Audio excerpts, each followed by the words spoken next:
A long time ago, in our galaxy, there was a beautiful planet, unusual due to the strange apex predators that lived there.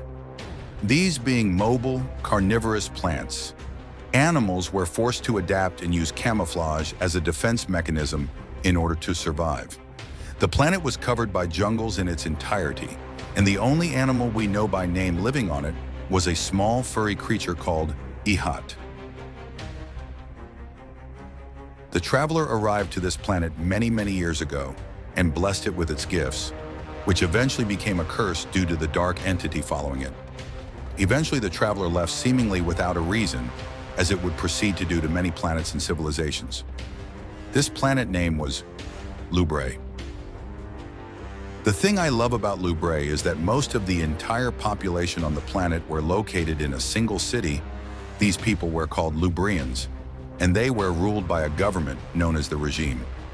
This regime made the only city in Lubrae a military stronghold, who would eventually enter a sort of war or campaign against the Lubrians, who roamed the jungles and opposed the city and the regime. These were called wanderers. They not only rejected the government, but the blessing of the traveler as well. Lubrae had two suns, which is where it gets complicated to explain. One was a Sephiric sun, which gave the planet light with a bluish hue.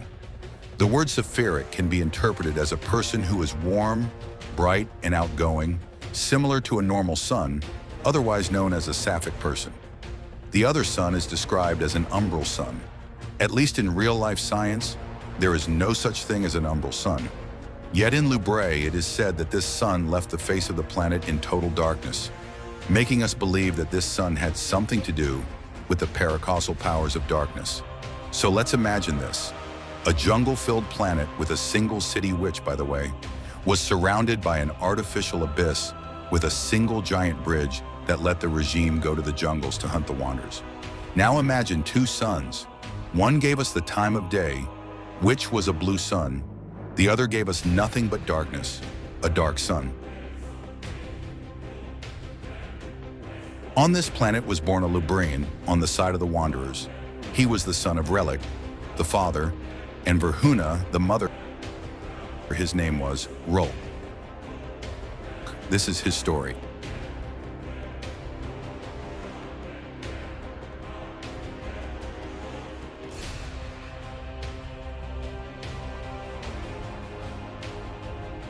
Mother and the others look at me with concern, not for my injuries, but for those who suffered at my hands, and they are right to do so. Tearing their bodies to pieces brought only joy. What am I? Rhulk lived with his father and mother in the wildlands outside the city, where the regime ruled after the traveler left. They had a tough life because of the wildlife that emerged from the night brought by the umbral sun, and the stalkers, which were the hunters sent by the regime to kill or convert any wanderer they found. When Rhulk was young, perhaps a little older than a teenager by alien standards, he saw how brutal his father was when killing said stalkers, and he felt said brutality as well. When his father saw this, he taught Rhulk to hate the regime just as much as him. But to Rhulk's surprise, his father began to soften after the rest of the clan began to avoid him due to his brutality. When Rhulk saw this, instead of softening as well, he was just disgusted because of how easily his father would change his ways. Once, when Rhulk was with Rhulk, they witnessed a party of stalkers killing a bunch of wanderers. And just as Rhulk was ready to defend them, his father stopped him and told him to be patient.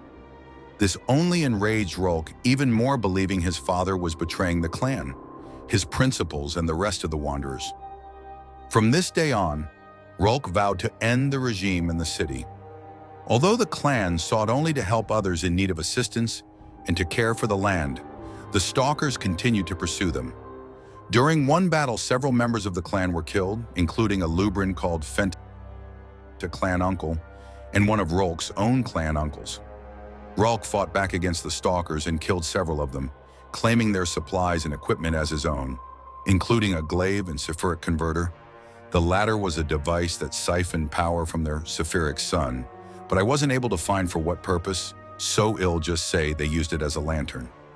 During this attack, Rhulk was captured during the raid, but the only thing Rhulk saw is that instead of being worried about Rhulk, the rest of the clan, including Rhulk's mother, Verhuna, looked upon Rhulk with only concern and fear due to his brutality during the fight. Frustrated by what he perceived as their weakness, that night, as the clan danced and sang in tribute to their survival and in honor of the dead, Rhulk ripped apart a pet Yihat that belonged to some of the clan's children. The clan was horrified, and though Rhulk felt powerful in that moment, he feared that made him a monster. This was the beginning of Rhulk's transformation, because even though he felt powerful when killing smaller creatures than him, he knew it was not normal to feel that way. A year passed and Rhulk was forced to live as an exile from his clan due to his bloodlust growing more and more, therefore being viewed as a liability. While the clan had not been attacked again since the night relic was taken, Rhulk stalked the area around the artificial abyss, which separated the wildlands from the regime city. He hunted the stalkers with his new weapon and tools, seeking any sign of his father in the hopes of rescuing him and bringing him back alive to the clan. Remember, he hasn't seen his father for a year. He named his glaive Rhulk's Ward in honor of his mission. Although he killed many stalkers over that year, he found no sign of his father and felt lost without Rhulk's guidance, even though he started to have doubts about his father's change. His search came to an end when he encountered Rhulk dressed in a stalker's uniform and was captured by other stalkers under his command. Infuriated at his father's defection to the regime, Rhulk believed him to be a coward who sought only survival instead of sticking by his principles. This would only grow Rhulk's unstable and violent personality.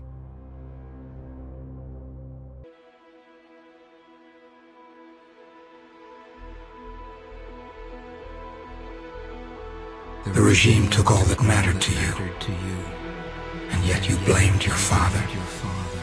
The regime never lied about who they were. They were brutal, yes, but honest. Honesty meant something to you? It meant everything. Rhulk was put on trial in the city for his alleged crimes against the regime, but surprisingly enough, he was spared when Rhulk testified on his behalf and requested that he instead be made to serve as one of the city's stalkers. This was an absolute insult to Rhulk, and it infuriated him as he wondered if his father truly cared about their clan and family, or if he was only an opportunist who would do or say anything he needed to survive. You have to remember, his father Rhulk used to be brutal as a warrior, and he practically made Rhulk that way too. Although Rhulk had always been a psycho deep down, he swore to himself that Rhulk would die by his hand. However, despite his hatred for his father, Rhulk began to learn more about the city Lubrians and their philosophies. Although he found the government strict in its laws and with power concentrated in the hands of a few, the overcrowded city still had a higher standard of living and comfort than the wanderers who faced terrible dangers, aside from the stalkers in the wildlands. He found that the regime was also honest in its intentions. Unlike his father, not to mention his bloodlust was encouraged even more amongst the stalkers. They returned his glaive to Rhulk as well, which he renamed from Rhulk's Ward to Rhulk's Bane, and took pleasure in how that unnerved his father. With this new information, Rhulk began to reconsider the conflict between the regime and wanderers, and realized that both sides' hands were stained with blood, not just the regime's as his father had always taught him. Rhulk eventually confessed to Rhulk that he was not truly loyal to the regime, which infuriated him even more due to his father's constant lies. The two fought, but Rhulk managed to escape from Rhulk and the city. Pursuing his father, Rhulk tracked him to their clan's last refuge in the wildlands. He found it abandoned, but with numerous important personal items and other supplies left behind. Surmising that the clan had fled quickly after his father's return, Rhulk believed that they would seek shelter near the abyss. Rhulk found his former clan hiding near the abyss, with Rhulk seemingly planning on smuggling the surviving wanderers into the city through nearby tunnels. Emerging from the forest to confront them, Rhulk noticed that many familiar faces were no longer amongst the clan. Although his father, Mother Verhuna, and clan mother Kisa remained alive, his father claimed that they had been expecting Rhulk to join them. So picture this.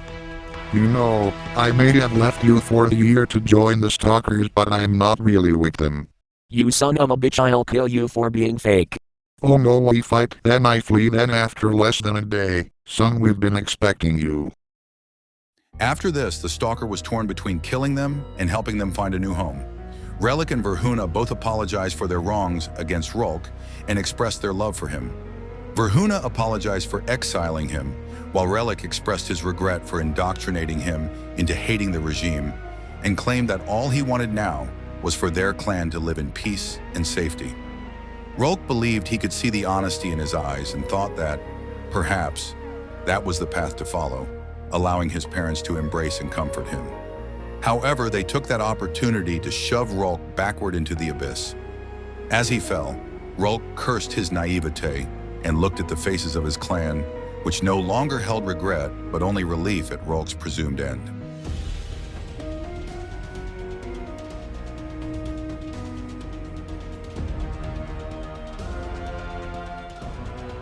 Their folly was their intended salvation, siphoning light from the Saphiric sun itself. I use your luster, turn their technology against them like a backfired pistol, after serving them, protecting them, fighting for them, suffering for them. A shattered sky, a planet convulsing, tearing apart. Rhulk survived his fall into the depths of the abyss, but he was badly wounded by the drop. Surprised by his own survival and by the fact the supposedly endless abyss had a bottom, Rhulk took in his surroundings and found himself in a swampy ruin filled with darkness. He heard creatures approaching, but as they closed in on him, Rhulk heard a voice declaring him unbroken. His wounds healed, and he watched a being filled with dark luster approach, scaring the encroaching beast away with its very presence. The being declared that it saw Rhulk's own dark luster. Before we continue, it is not specifically said what this black luster is.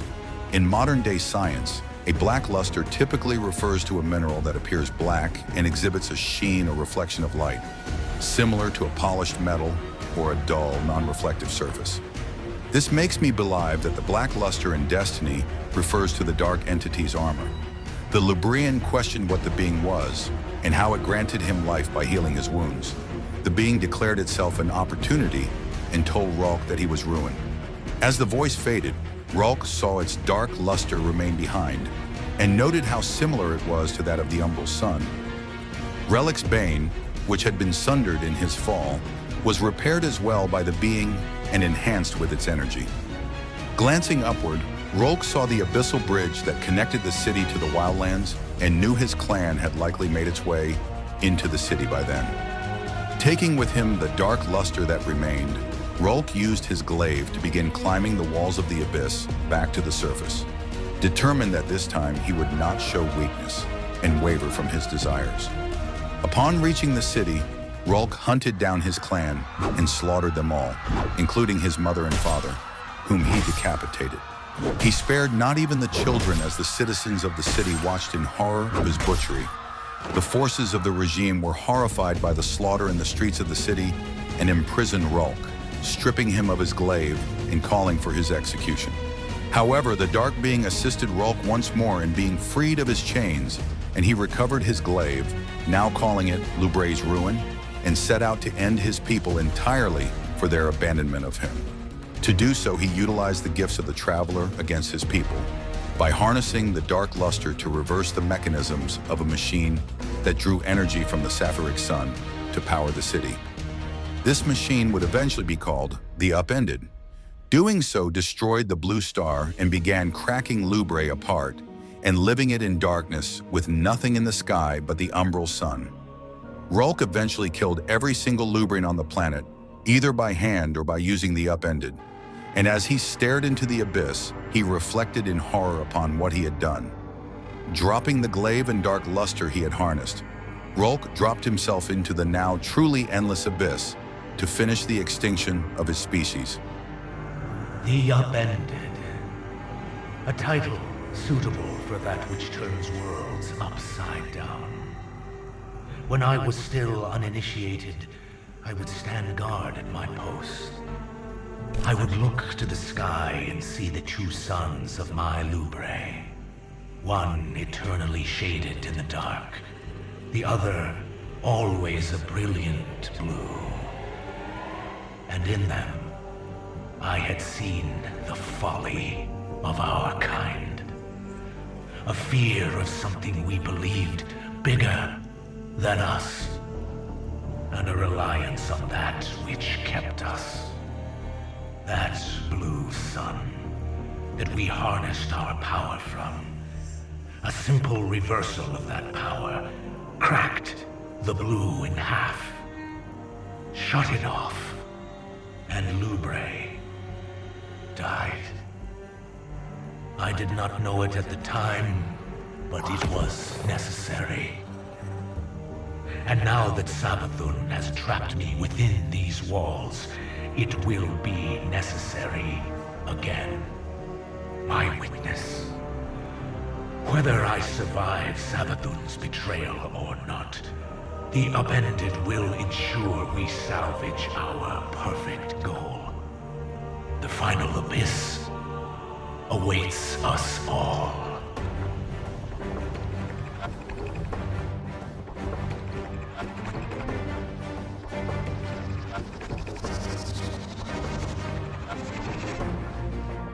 However, Rhulk wouldn't die that easily. Instead, he awoke in a state of confusion as the dark being from before spoke to him. Rhulk despaired in his actions and lamented the destruction of Lubre, torn between blaming himself and the dark being for driving him to his actions. He declared he had been loved and cared for, but the voice questioned who cared for him now. He answered that there were none left to do so. The voice asked if he still desired to be cared for, but Rhulk could only say he once did. Then the being questioned if he had returned that care, which Rhulk had no answer to. The being then began showing him visions from his past, including when he had first felt disappointment in his father for not fighting the Stalkers, and claimed that he had never been able to return them. Rhulk told the being it had its answer then, but it told him that the answer was not for it, but for Rhulk to embrace. The being continued to question Rhulk about his past, and Rhulk told it of his parents and clan, whom he dismissed as traitors, whom he should have known would betray him as well. As more scenes from his past played out before him, the being claimed it saw a child seeking validation while suffering great loss. It then asked about the shimmering orb that had visited his people, but Rhulk told it that had been long before his time and had left the Lubre with a divided society in its wake. The being showed him an image of the Traveler, which Rhulk recognized as the shimmering orb from the stories, and he blamed it for providing hope, but leaving behind power in the hands of those who desired it but lacked an understanding of what to do with the gifts given. The being forced Rhulk to see once more what he had done to those with that power, and he again lamented his destruction of Lubre, the being reassuring him he had only done what was needed. Rhulk was next shown when his clan became fearful of his brutality. The being accused his clan of being disrespectful of his power, while Rhulk thought them weak, although the being noted that he had protected them anyway. As they viewed the rituals around surviving attacks and remembering the dead, Rhulk claimed that loss meant little to the Wanderers due to how often clan members died. The being questioned if he was sure it was not just him who did not feel loss, causing Rhulk to lash out and claim the being did not know what it was talking about. As he watched his younger self rip apart the Yahat, Rhulk wondered why the being was showing him all this. It claimed that having already experienced it, he should have no issue seeing it once more, before claiming that Rhulk had always known what he was. Rhulk declared he had known he was a monster, then just as he knew it now. However, the being corrected him and claimed he was not a monster, but a savior. After viewing Rhulk being captured by the regime and his father's betrayal, he was questioned by the being about why he blamed his father instead of the regime. Rhulk explained that he thought the regime brutal but honest in its goals in comparison with his lying and cowardly father. The being was fascinated by his answer and how honesty meant everything to Rhulk. It questioned why even then he would still follow the regime that had killed so many Wanderers and enslaved him. But Rhulk corrected the entity and claimed that the regime had freed him to be who he always wanted to be. As they grew closer to his family betraying him, Rhulk asked the entity to stop making him relive his past. The entity asked why he would not want to relive his greatest moments. Rhulk protested that great moments usually ended in triumph and not genocide, before noting none of this mattered in the end.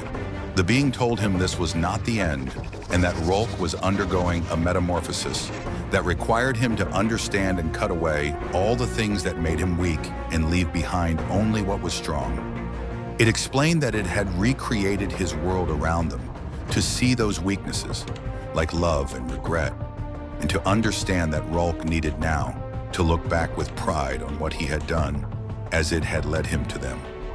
Rhulk questioned at last what the entity was, and it answered that it was his salvation, his judgment, and soon his witness.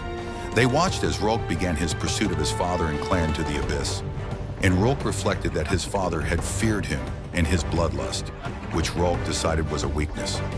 As they reached his massacre of the clan, he protested and demanded not to be made to relive this moment. He denounced it all as madness and screamed in horror as he saw Lubre once more destroyed by his hand, reaching the end where he plunged into the abyss. Opening his eyes, Rhulk crawled out of a black solution that had been holding him throughout this conversation. Before him, he picked up Lubre's ruin and the luster given to him by the witness, and he was asked, And what do you feel now? Devoid of family, devoid of the regime, devoid of Lubre. What do you feel here?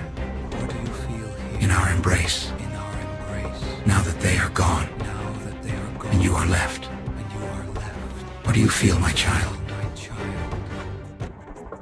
Relief.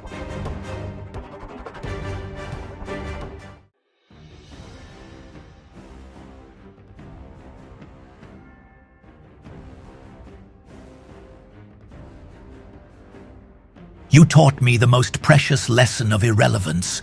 Only purpose can be momentous. It is the moment of clarity that freed me from worldly soil. This final gift I withhold from my progeny. It is the most challenging lesson to teach, and I stand in awe of the elegance with which you revealed the truth to me. I cannot do the same without reflection. I have imitated myself all too well, but to imitate you, my witness, it is the one challenge to which I find myself unworthy.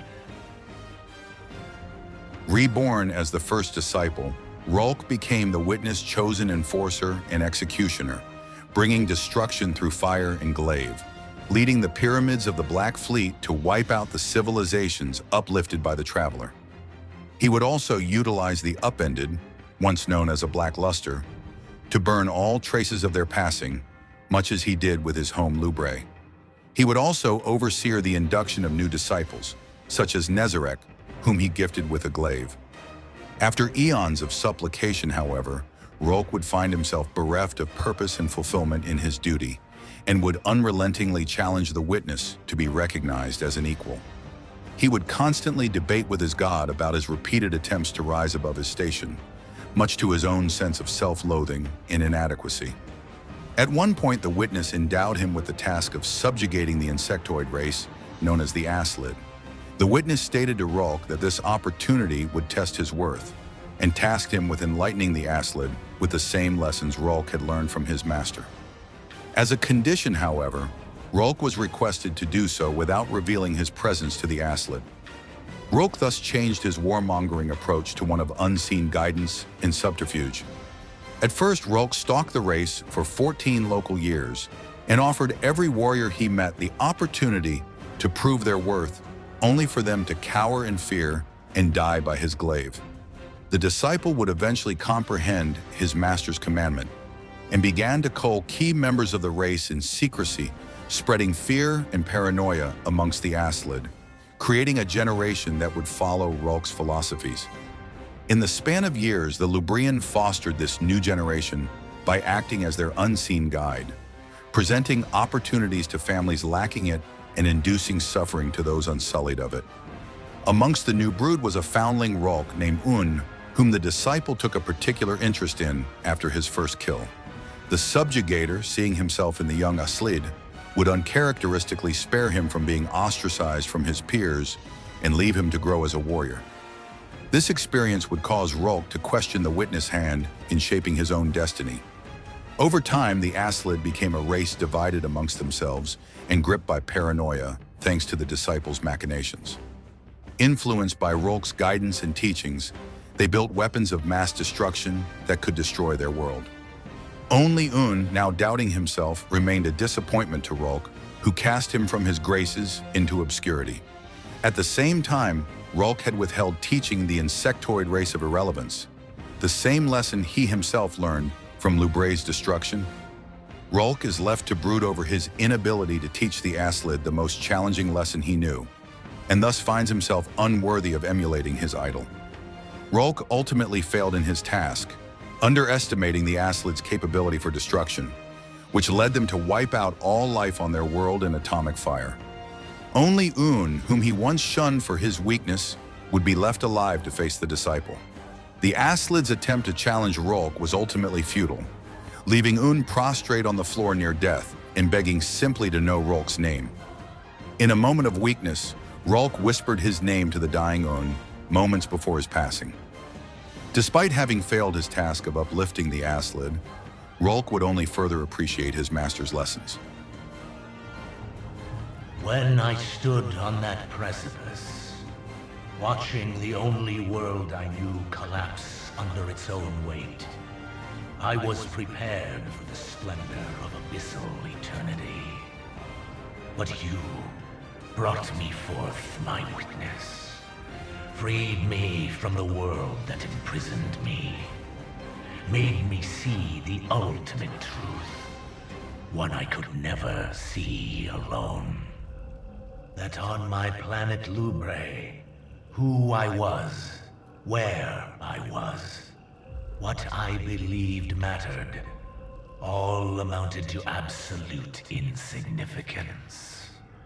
I keep this mural not as some worthless sentimental reminder of what I lost, but of the opposite, of what I gained.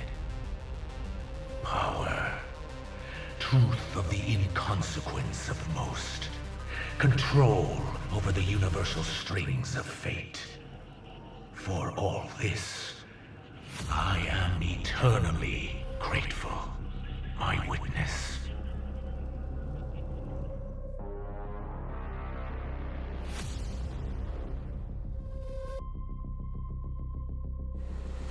There are no pleasantries in the deep, only the decaying husks of oversized parasites towering before me. You take me for a fool, believing I am like all else, manipulated by your psychic machinations. But I will not be controlled, for I am Wrath. After his previous failure with the Aslid, Rhulk instead sought the Worms of Fundament. Its progenitors had been previously uplifted by the Witness with the sword logic eons ago, and the surviving worm gods now lived imprisoned far beneath the seas of the gas giant. Serving as its herald, Rhulk swam deep into the depths of the planet's ocean, where he was met with the Leviathan acting as the warden of their prison. Despite its repeated warnings to the disciple to turn from darkness, Rhulk defiantly rebuked the massive creature before proclaiming that he would rise instead of drown with the deep. Rhulk then grievously injured it in an instant as he held the Leviathan's rib in one hand and pushed aside its main body with the other.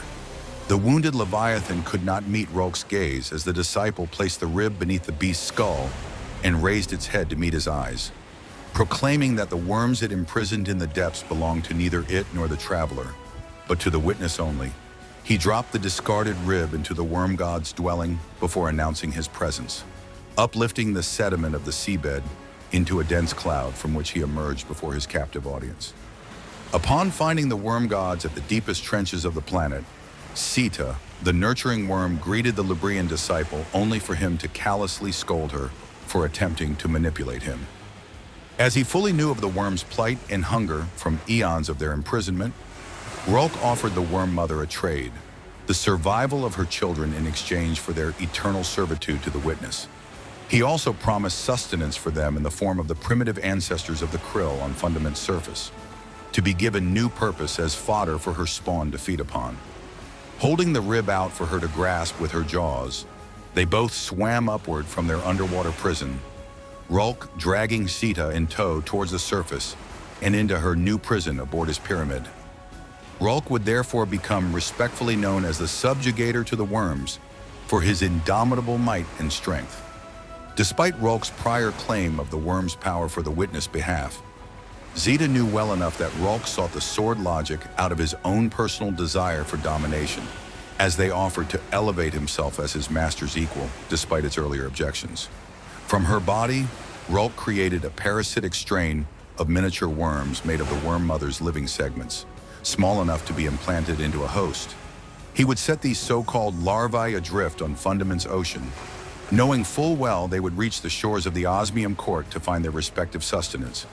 Soon as the witness and Rhulk predicted, one of these larvae reached its intended target, the king of the osmium court. The dead white larvae spoke to the king of a cataclysm that would result from a syzygy of Fundament's 52 moons, though no such danger actually existed. However, the king's mind would prove to be too feeble for the witness whispers, which drove him to insanity. We will tell the most cunning sibling of a cataclysm. A prophecy of great loss. We will feed her fear, her pride. We will slay young Sathona. The end is coming. A great cataclysm. A god wave. In the sky, there is only death. But salvation lies in the deep. From above, Rhulk and the witness both gazed upon the osmium kingdoms fall to the helium drinkers, as they observed the escape of the king's surviving heirs, Orash, Sathona, and Shiro. Knowing that the traveler hidden amongst Fundament's numerous moons was ready to claim the trio for the light, the witness chose to claim them first, identifying Sathona as the most promising of the three. Feeding into her fear and pride, the witness manipulated her desperation into seeking out the remaining worm gods in the depths of Fundament, setting the events which led to the creation of the Hive and the rise of Savathun and her Hive siblings into apotheosis. Rhulk could only wince in envy at his master's suggestion that the future Witch Queen could one day stand alongside him as a fellow disciple. It was your infinite wisdom, my witness, that led me into the planet's great sea, and face to face with that which was believed to be unbeatable. You instilled in me a true understanding of wanton domination, not for pleasure, but as a means to achieve our absolute finality. When I reached the creature known to some as the Leviathan, it laid its thoughts bare. Turn from the deep fearmonger, it relayed. I know what you seek. Press on, and you will drown in it. I do not drown. I spoke with a defiant tongue. In a mere infinitesimal measure of time, I held a rib of this beast in one hand and pushed aside its maimed vessel with the other. I rise. She was a frog in my estimation, small and colorful, but toxic to touch. My place is not to understand you, my witness, but to serve that final goal you see more clearly than I. But now, your gold leaf parasites call themselves gods and carve out their divine homes. And I am to watch the sniveling frog. Having majorly influenced the creation of the Hive species and the Hive gods themselves, Rhulk was ordered by the witness to oversee the production of worm larvae for the rest of the Hive in Savathun's newly constructed throne world. At first, Rhulk was displeased with this assignment, taking an immediate dislike to Savathun, and wondered whether he was being punished for his prior failure with the Aslid. The first time Rhulk stepped foot into her realm, the Witch Queen kept her face twisted to betray restrained delight at the Lubrian's arrival. In his messages to the witness, Rhulk would only scoff at her willfulness to turn a blind eye from the precarity of her current situation. Being that she was now living within a prison formed from her own ego, and the first disciple was to be her jailer. Over time, Rhulk and Savathun would form an impertinent rivalry in the eons they spent in each other's company.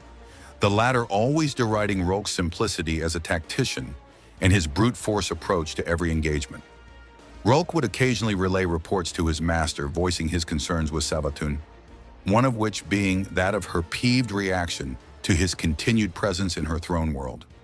The disciple, who was initially elated much to the delight of her indignation, had his suspicions of any ulterior motives that she possessed given her conniving and opportunistic nature, but remained hopeful nonetheless of her growing conviction to their cause.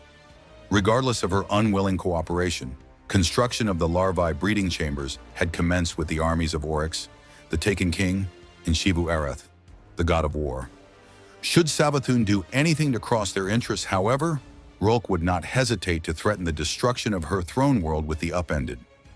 To that end, the subjugator had the imprisoned worm mother Sita as a battery to power the upended with paracausal sword logic. In a rare moment of reprieve from his duty overseeing the Witch Queen, Rhulk had stepped out of the throne world for the first time in an unknown while.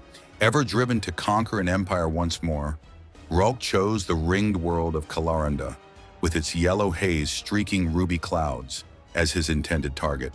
The vaulted ring surrounding Kalaranda was immediately shattered at the Lubrian's hands into a shimmer-like, wind-blown sand, much to his exhilarating glory. His destructive revelry would only be short-lived, however, as an apocalyptic cult called the Polyps of the Long Shadow emerged from the shadows in jubilation at the breaking of the vaulted ring. Having divined Rhulk's coming to be the final sign of their ascension, they unleashed their doomsday armaments upon Kalaranda and scrubbed all life on the planet, stealing the former the purity of their extinction. In a report to the Witness, Rhulk would deduce Kalaranda's destruction to be the guileful work of Savathun herself, undermining him of his involvement. When word of Oryx's death in the Taken War reached Rhulk, the subjugator observed Savathun building a palace within her domain as he relayed word of her brother's immediate demise. Having immediately suspected her of playing a role in the Taken King's permanent death, Rhulk nonetheless offers condescending commendation for having outlived Oryx and seizing his secrets of taking as spoils. Savathun smugly denies Rhulk any straight answers, but the latter warns her that Oryx's death now placed a target on her by the god-slaying guardians, without the presence of her brother to shelter her in the shadows. She instantly rebukes Rhulk's words, having nothing to fear from her exposure, showing no restraint in her expression. Savathun's true allegiance is revealed as she betrays the Witness and Rhulk attempting to interfere with the former's transmissions to the Guardians on Io, triggered by the arrival of the Black Fleet. Months later, after she hid within the last city for a year and her subsequent rebirth in the light, Rhulk would retaliate with the destruction of her throne world, only to have his attempt with the upended thwarted. He was then trapped within his pyramid, now sunken in the swamps of miasma and blocked off from the rest of the realm thanks to her usage of the wellspring. During his imprisonment, Rhulk had summoned the Scorn to the throne world as his army to fight the Witch Queen's new Lucent Hive. This resulted in an ongoing attrition war for the throne world itself, which was further complicated by the addition of the Guardians of the Last City. He also began conducting experiments with the undead Scorn, making them more powerful with worm larvae in combination with hive-resonant runes. The culmination of his work would be the Caretaker, a massive abomination successfully fused with a worm larva and armed with pyramid-resonant technology. During Rhulk's detainment, countless hive ghosts had gone missing and were killed within his pyramid, as the intrigued disciple held them captive for experiments. What is it? Ah, yes. One of Savathun's new curios. A fraction of that imperious sun. A facet of a sphere. A segment of adversary. Yes, hello? As I told the assortment of arthropods earlier, I don't think I'm supposed to be here. Blessed ignorance. What of the past remains when all is wiped away? Only the gaps. Oh no, I think you're confused. I'm new. Once, stimulus response, writ large over the age of galaxies. And now, asymmetry in fractal perfection. What turbulence mars your pattern? If it's all the same, I'd really rather leave. Freedom comes in knowing the thing. Isn't that what she says? But you are unknown to the universe, to Creator, even to yourself. Isolated, past, present, future. Please don't remove that. I like the expressiveness it lends me. Have you spawned? Cast your spores to the wind, lone wanderer? What game to fight exists wherein they could partner? I think... Yes, I believe I am looking for a partner. Leviathan under glass. But with it, perhaps a fraction topples the whole. Crack a facet, crack the face. A sliver of light within. Ah, yes, there is. I am meant to share it with someone worthy. Rejoice, I have worth beyond worth.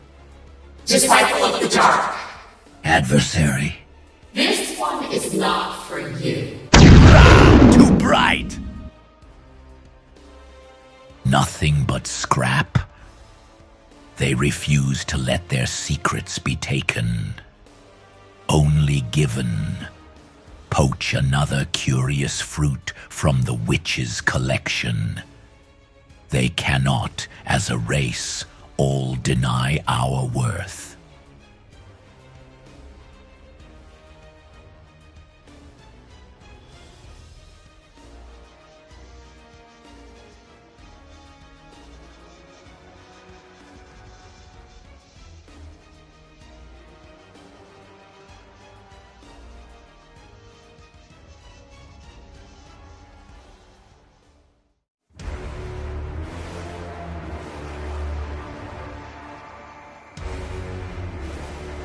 After Savathun's death at the hands of the Guardian, the Scorn began to invade her fortress en masse and threatened to destroy the Wellspring, the main source of light distribution across the throne world, and of the curse which had kept Rhulk trapped. Instead, the Guardians would repeatedly quash their attempts and keep the Wellspring secured from both Scorn and Lucent Hive parties. Finch would also inform Ikora Rey and the vanguard of the curse surrounding the sunken pyramid, albeit unaware of the disciple inside it. Eventually, the Guardian would lead a raid fire team to investigate the sunken pyramid. Mara Sov would warn them of the threat posed by Rhulk, only to be cut off by his own whispers, greeting the Lightbearers and inviting them to enter. The Guardians would first approach Acquisition, a vast repository of artifacts from Rhulk's past conquests, including a rib he took from the Leviathan of Fundament. Despite opposition by both Scorn and Taken forces, the Guardians journeyed deeper into the pyramid. They then looked upon the Upended in the distance. The Upended. A triumvirate. Opportunity, preservation, salvation. It will serve the deserving. Crush the defiant.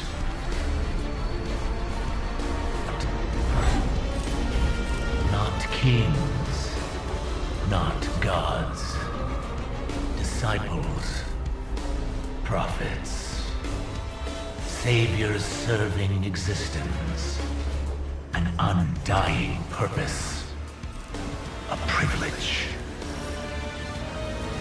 After the Guardians killed the Caretaker, Rhulk remarked that those defiant of the Witness campaign would be subjugated in service of the final shape.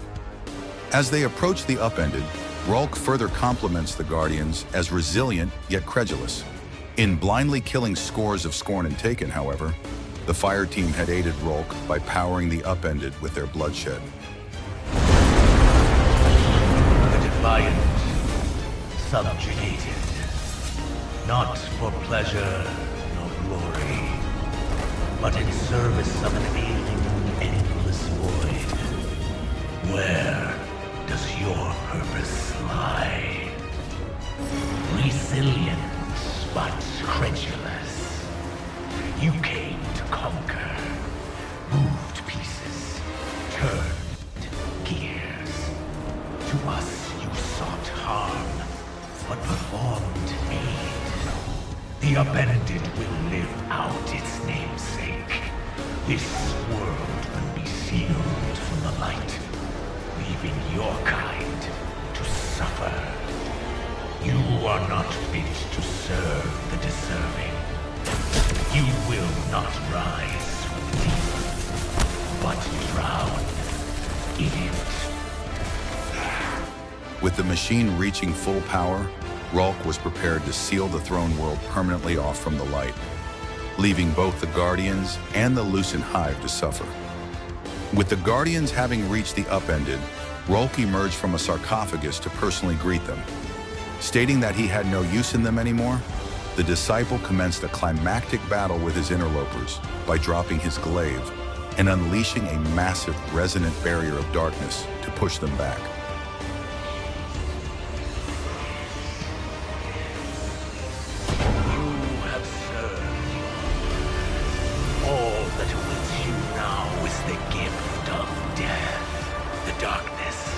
Beyond your final days.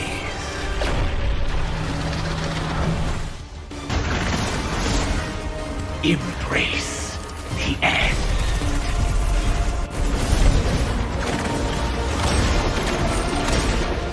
Give up yet.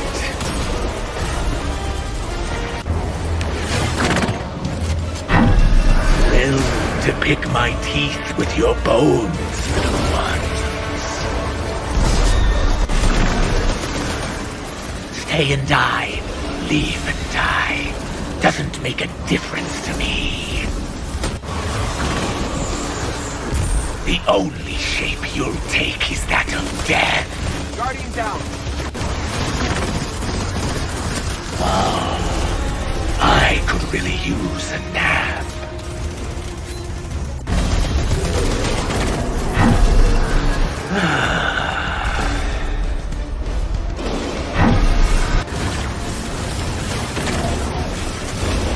No need to rush. The upended has turned countless worlds upside down. Yours will be no different. Is this a test? Yes, my test. I deliver you finality. I am very impressed with you all. Really. I'll still have to kill you, of course. The witness sees you, grants you opportunity, and you squander it. The fire team retaliated in turn by exploiting the resonance from his attacks to push back the barrier, all while Rhulk taunts the fire team as they fight, scorn, and take in reinforcements. With the barrier having pushed inward and reached the disciple, Rhulk disables it before inviting the Guardians to the inner sanctum of the upended. There Rhulk would challenge his opponents in person, to which he toys with the fire team and even kicks them to death on occasion. Okay, pay attention. He is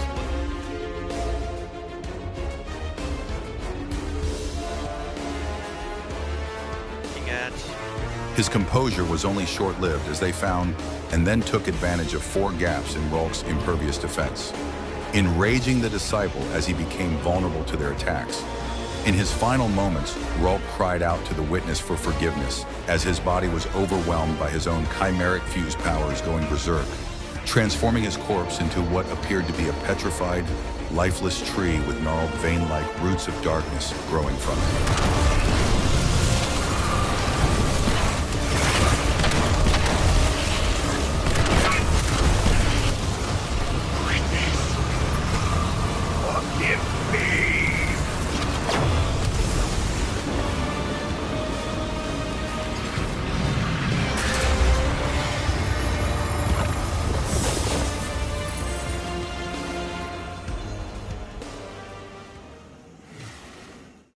In the absence of Rhulk's leadership, the Scorn were driven into a frenzy. Seeking control of the now vacant pyramid on behalf of the witness, the Scorn made repeated attempts to storm Rhulk's former stronghold, but would be repelled by Guardian fire teams tasked with keeping it under Vanguard occupation. Samples of Rhulk's remains were secured by the Guardians in boxed containers and transported by a human agent named Marco across Mars. However, a motor accident caused Marco's Sparrow to crash, grievously injuring him with a broken leg and a punctured lung. One of the containers storing the samples was cracked against a spar of basalt, and Marco could hear whispers of Rhulk's thoughts echoing from it, suggesting that his consciousness may persist in some form. Black veins emerged from the container to approach Marco's position, infecting his wounds and beginning to heal them, while Marco began to hear the disciple's voice in his mind. With the last of his willpower, Marco turned his sidearm towards the cracked reactor, shielding of his broken Sparrow, and fired, detonating it in a small nuclear blast which killed Marco and destroyed what remained of the first disciple for good. Pues no solo